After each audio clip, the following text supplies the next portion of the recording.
Hey, gospel guitar players. This is Daryl. Anyway, this video is just some gospel tricks that you can do on guitar. A lot of this stuff I picked up from just sitting behind really good keyboard players, organists, and watching other guitar players. And they're easy tricks to do. The first one I'm going to show you, it's on the 2 chord, and I know I've talked about this before, it's just like in the key of C. Let me lay a progression here, and then I'll show you what I mean about this chord. So it's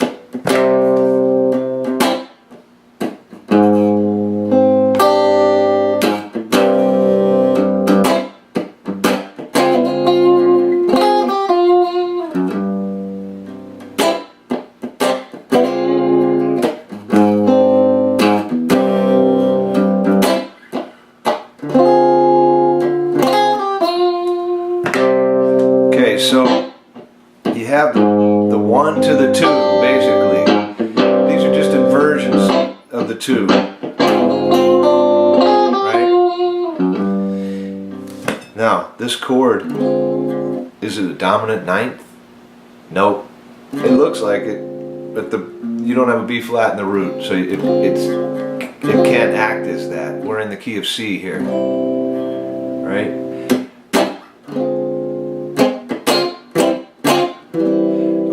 There's a trick right there. Instead of always, this for your beginning guitars, you can always put the 5th in the bass, and whatever you do, it's over here. There's the 5th. Stay away from the root. The bass has already got it covered. All right. Unless you're playing by yourself, you might as well stay away from the root because the bass is on it. Right. So with that in mind, you know, you can, here's another trick. You can obviously use the numbers. 1, 2, 3, 4, 5, 6, 7, 8, right? Well, here's 3.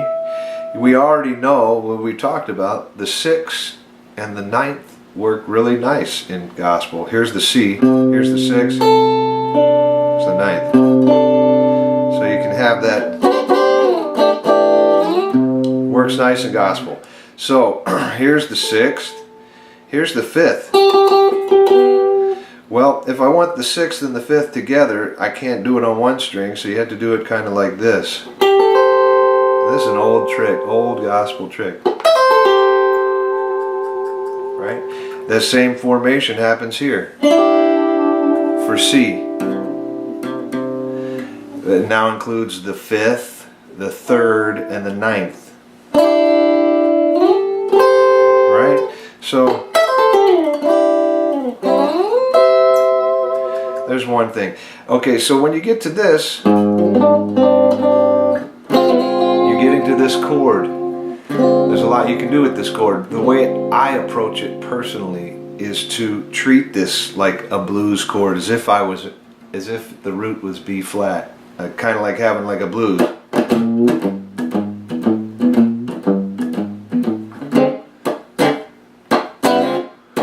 But I know I'm in C. So when it comes around, all I'm doing is just soloing out of the blues thing. And since that is the shape of a B flat 7 or a B flat 9, dominant 9 in this case, I can take all the liberties of that chord, meaning sharp the 11. Right? And I know it sounds weird, but it works. Here's the progression.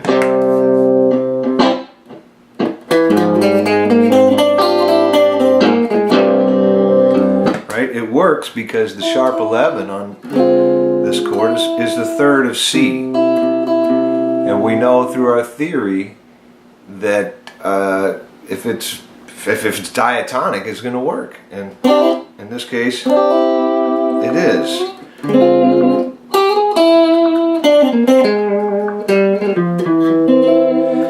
And plus, you'll find out the more you use this chord, it leads really nice to the 1. You're always sitting near a power tone. Power tone meaning 1, 3, 5, or 7.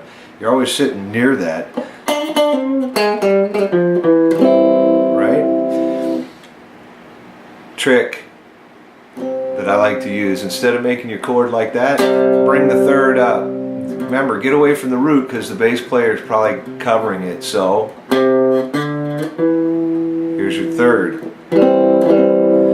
And once you start finding your chords like that, this one will fit in there nice. And at that point you're going to have a motion that is going like this. You have contrapuntal motion, which is a fancy word for just basically saying one melody's going up and the other one's going down.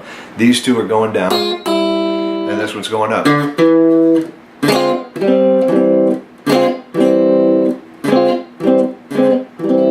And you'll find that is, I would say, probably the most important or most used progression because it brings everything home.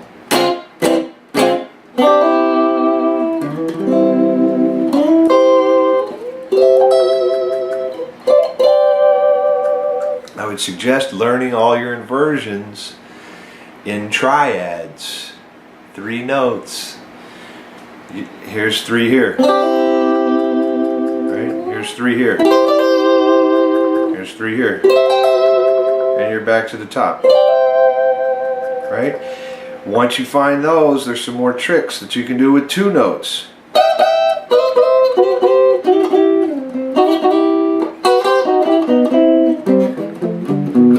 These are all 2 notes based around C, based around what you already know. It's basically taking this chord and just sliding up. You can do it any way you want it. Right?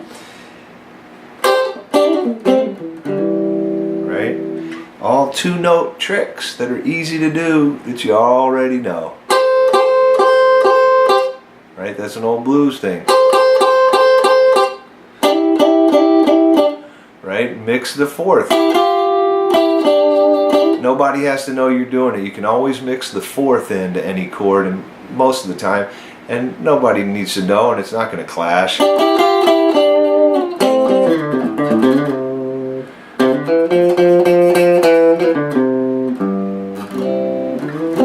Right? So back to the progression again.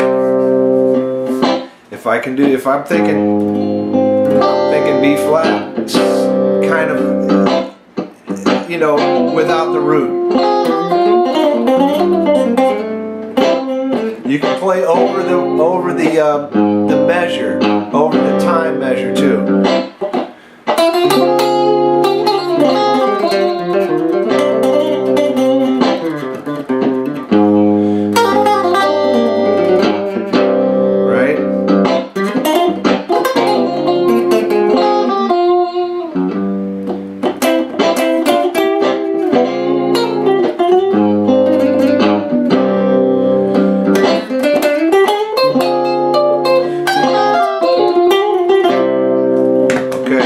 So let's examine this a little bit farther before I end this video.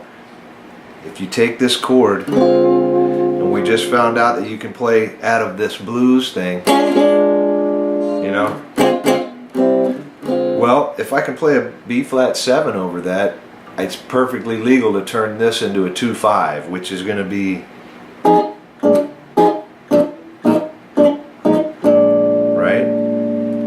if that's a 2-5, it's a 2-5 of what?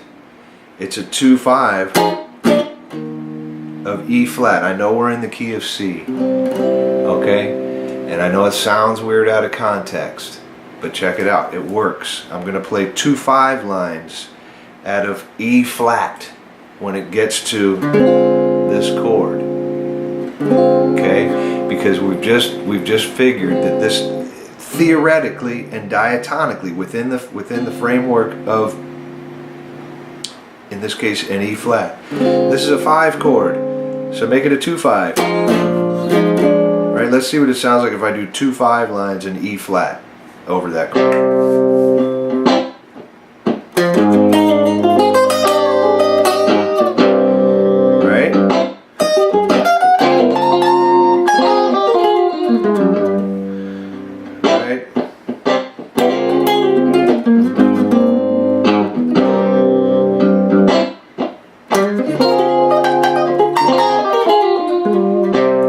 so they're gonna work. Now here's the trick. You know you're in C. Okay, so whatever key you're in, if you forget what this chord is and how to really use it, come on up and just think a minor third up, play 2 5 lines. Right?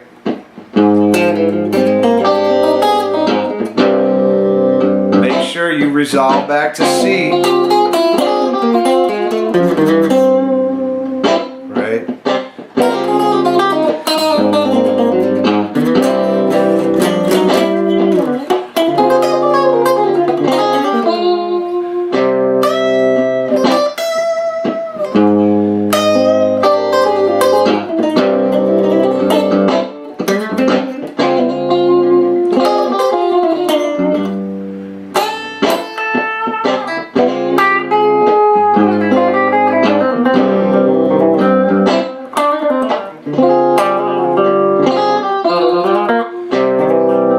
Here's an E flat line.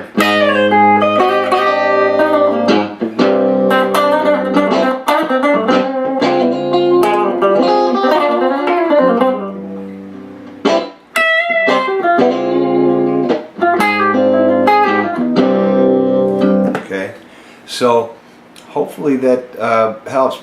Believe me, I'm still learning to do this just like you are. So this is just the way I see it, because if I can't make sense of it, I can't play it. So I look at this chord as a dominant ninth, but it's a half diminished 2 chord, okay? I'm just using dominant ninth lines when I have to solo over it.